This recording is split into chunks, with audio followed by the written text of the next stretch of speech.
जय श्री कृष्णा। राधे राधे। आइए हम फिर से लड्डू गोपाल की एक नई कहानी सुनते हैं। लड्डू गोपाल की बहन की कथा। ब्रजमंडल क्षेत्र में एक जंगल के पास एक गांव बसा था। जंगल के किनारे ही एक टूटी फूटी झोपड़ी में एक 7 वर्ष की बच्ची अपनी बूढ़ी दादी के साथ रहती थी। उसका नाम दादी ने चंदा रखा था। चंदा का उसकी दादी के अलावा कोई सहारा नहीं था। चंदा के माता पिता एक महामारी में खत्म हो चुके थे। चंदा जब 2 साल की थी तब से ही उसकी दादी उसको पाल रही थी। उस बूढ़ी स्त्री के पास भी कमाई का कोई साधन नहीं था, इसलिए वह जंगल जाती और लकड़ियाँ बीन कर उनको बेचती और उससे जो भी आय होती उससे ही उनका गुजारा होता था। घर में और कोई भी नहीं था, इसलिए दादी चंदा को भी अपने साथ कभी कभी जंगल ले जाती थी। दोनों दादी पोती दिन भर जंगल में भटकते और शाम को अपने घर आ जाते। उनका रोज का यही नियम था। चंदा अपनी दादी के साथ बहुत खुश रहती थी, किंतु उसको एक बात बहुत दुखी करती थी कि उसका कोई भाई या बहन नहीं था।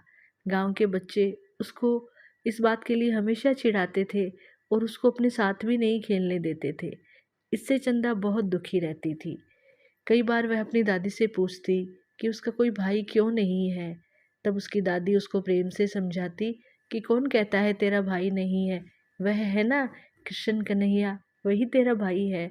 यह कहकर दादी लड्डू गोपाल की ओर संकेत कर देती। चंदा की झोपड़ी में एक बहुत ही पुरानी और सुंदर सी लड्डू गोपाल की प्रतिमा थी, जो उसके दादाजी लाए थे। चंदा की दादी उनकी बड़े मन से सेवा किया करती थी, बहुत प्रेम से उनकी पूजा करती थी, उनको भोग लगाती थी। निर्धन स्त्री पकवान मिष्ठान तो लाए कहाँ से, जो उनके खाने के लिए रूखा सूखा होता वही पहले भगवान को भोग लगाती, फिर चंदा के साथ बैठकर खुद खाती थी। चंदा के प्रश्न सुनकर वह उस लड्डू गोपाल की ओर ही संकेत करती थी। बाल मन चंदा लड्डू गोपाल को ही अपना भाई मानने लगी। वह जब भी दुखी होती तो लड्डू गोपाल के सामने बैठकर उनसे बात करती और कहती कि भाई तुम मेरे साथ खेलने क्यों नहीं आते। सब बच्चे मुझे चिढ़ाते हैं, मेरा मजाक बनाते हैं, मुझको अपने साथ भी नहीं खिलाते, मैं अकेली रहती हूँ। तुम क्यों नहीं आते? क्या तुम मुझसे नाराज हो जो एक बार भी घर नहीं आते हो? मैंने तो तुम्हें आज तक नहीं देखा है भाई। अपनी बाल कल्पनाओं में खोई चंदा लड्डू गोपाल से अपने मन का सारा दुख कह देती। चंदा का प्रेम निश्चल था, वह अपने भाई को पुकारती थी। उसके प्रेम के आगे भगवान भी नतमस्तक हो जाते थे, किंतु उन्होंने कभी कोई उत्तर नहीं दिया। एक दिन चंदा ने अपनी दादी से पूछा कि दादी, मेरा भाई घर क्यों नहीं आता, वह कहाँ रहते हैं? तब दादी ने उसको टालने के उद्देश्य से कहा कि तेरा भाई जंगल में रहता है, एक दिन अवश्य आएगा। चंदा ने पूछा, क्या उसको जंगल में डर नहीं लगता? वह जंगल में क्यों रहता है? तब दादी ने उत्तर दिया कि वह किसी से नहीं डरता, उसको गांव में अच्छा नहीं लगता, इसलिए वह जंगल में रहता है। धीरे धीरे रक्षाबंधन का दिन निकट आ रहा था। गांव में सभी लड़कियां अपने भाइयों के लिए राखियां खरीद रही थी और चंदा को चिढ़ाने लगी कि तेरा तो कोई भाई नहीं है, तू किसको राखी बांधेगी। अब चंदा का सब्र टूट गया। वह घर आकर जोर जोर से रोने लगी। दादी के पूछने पर उसने सारी बात बताई। तब उसकी दादी भी बहुत दुखी हुई और उसने चंदा को प्यार से समझाया कि बच्ची तू रो मत, तेरा भाई एक दिन अवश्य आएगा। किंतु चंदा का रोना नहीं रुका। वह लड्डू गोपाल की प्रतिमा के पास जाकर उससे लिपटकर जोर जोर से रोने लगी और बोली कि भाई तुम आते क्यों नहीं हो? सब भाई अपनी बहन से राखी बंधवाते हैं, फिर तुम क्यों नहीं आते? उधर गोविंद चंदा की समस्त चेष्टाओं के साक्षी बन रहे थे। रोते रोते चंदा को याद आया कि दादी ने कहा था कि उसका भाई जंगल में रहता है। बस फिर क्या था, वह दादी को बिना बताए नंगे पांव ही जंगल की ओर दौड़ पड़ी। उसने मन में ठान लिया कि वह आज तो अपने भाई को लेकर ही आएगी। जंगल की कांटों भरी राह पर वह मासूम दौड़े जा रही थी और श्री गोविंद उसके साक्षी बन रहे थे। तभी श्री हरि गोविंद पीड़ा से कराह उठे। उनके पांव से रक्त बह निकला। आखिर हो भी क्यों न हो, श्री हरि का कोई भक्त पीड़ा में हो और भगवान को पीड़ा न हो, यह कैसे संभव है। जंगल में नन्ही चंदा के पाँव में कांटा लगा तो भगवान को भी पीड़ा हो उठी। उधर चंदा के पैर से रक्त बह निकला और वह वहीं बैठकर रोने लगी। तभी भगवान ने अपने पाँव में उस स्थान पर हाथ फेरा जहाँ कांटा लगा था। पलक झपकते ही चंदा में पाँव से रक्त बहना बंद हो गया और दर्द भी नहीं रहा। वह फिर से उठी और फिर जंगल की ओर दौड़ पड़ी। इस बार उसका पाँव कांटों से छलनी हो गया, किंतु वह नन्ही सी जान बिना चिंता किए दौड़ती रही। उसको अपने भाई के पास जाना था। अंततः एक स्थान पर थक कर रुक गई और रो रो कर पुकारने लगी, भाई तुम कहाँ हो, तुम कहाँ हो। अब श्री गोविंद के लिए एक पल भी रुकना कठिन था। वह तुरंत उठे और एक 11-12 वर्ष के सुंदर से बालक का रूप धारण किया और पहुंच गए चंदा के पास। उधर चंदा थककर बैठ गई थी और सर झुकाकर रोए जा रही थी। तभी उसके सर पर किसी के हाथ का स्पर्श हुआ और एक आवाज सुनाई दी, मैं आ गया मेरी बहन, अब तू ना रो। चंदा ने सर उठाकर उस बालक को देखा और पूछा, क्या तुम मेरे भाई हो? तो उत्तर मिला, हाँ चंदा, मैं तुम्हारा भाई हूँ। यह सुनकर चंदा अपने भाई से लिपट गई और फूट फूट के रोने लगी। तभी भक्त और भगवान के मध्य भाव और भक्ति का एक अनूठा दृश्य उत्पन्न हुआ। भगवान वहीं धरती पर बैठ गए और उन्होंने नन्ही चंदा के कोमल पैरों को अपने हाथों में लिया और उसको प्रेम से देखा। वह छोटे छोटे कोमल पांव पूर्ण रूप से कांटों से छलनी हो चुके थे। उनमें से रक्त बह रहा था। यह देखकर भगवान की आंखों से आंसू बह निकले।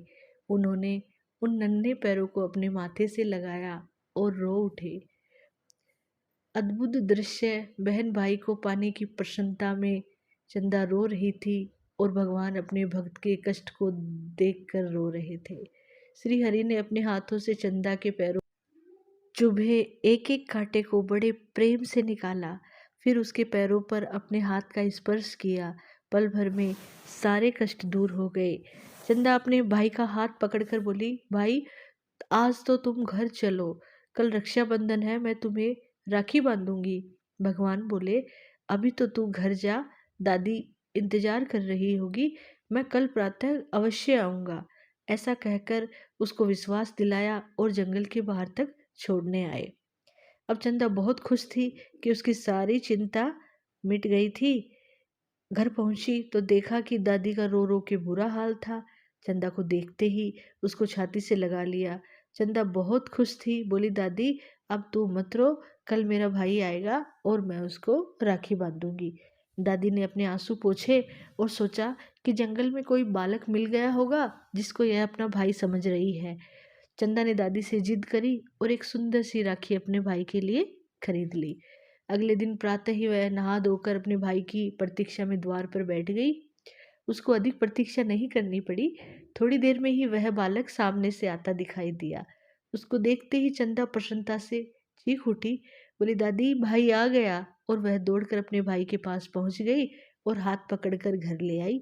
अपनी टूटी फूटी चारपाई पर बिठाया, बड़े प्रेम से भाई का तिलक किया, आरती उतारी, राखी बांधी और सुंदर सी राखी देखकर भाई बहुत खुश हुआ। भाई के रूप में भगवान उसके प्रेम को देखकर विभोर हो उठे और अब भगवान की बारी थी। भाई ने अपने साथ लाए झोले को खोला तो खुशियों का अंबार था। सुंदर कपड़े, मिठाई, खिलौने और भी बहुत कुछ था। चंदा को मानो पंख लग गए और उसकी प्रसन्नता का ठिकाना न रहा। कुछ समय साथ रहने के बाद वह बालक बोला, अब मुझको जंगल में वापस जाना पड़ेगा। चंदा उदास हो गई तो वह बोला कि तू उदास मत हो, आज से मैं तुझसे मिलने के लिए रोज आऊँगा। और वह अब खुश थी। बालक जंगल में वापस लौट गया। उधर दादी असमंजस में थी कि कौन है यह बालक, उसकी समझ में नहीं आ रहा था। किंतु हरि के मन की हरि ही जाने। भाई के जाने के बाद जब चंदा घर में वापस लौटी तो एकदम से ठिठक गई। उसकी दृष्टि लड्डू गोपाल की प्रतिमा पर पड़ी तो उसने देखा कि उनके हाथ में वही राखी बंधी थी जो उसने अपने भाई के हाथ में बांधी थी। उसने दादी को तुरंत अंदर बुलाया और बोला दादी देखो। तो यह देखकर दादी भी अचंभित हो गई, किंतु उसने बचपन से कृष्ण की भक्ति करी थी। वह तुरंत समझ गई कि वह बालक कोई और नहीं, स्वयं श्री हरि थे।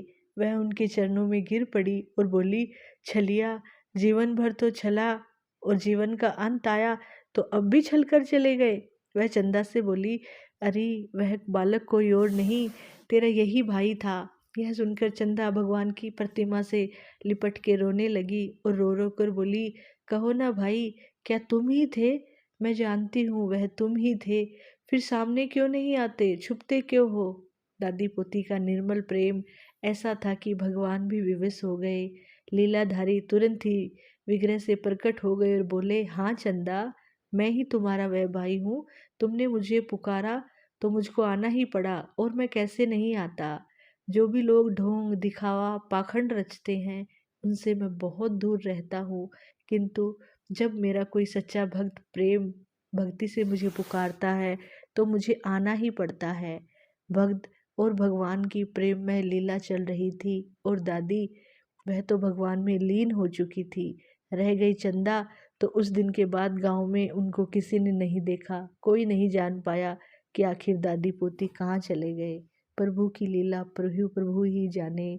बोलो कृष्ण कन्हैया की जय हो, लड्डू गोपाल की जय हो।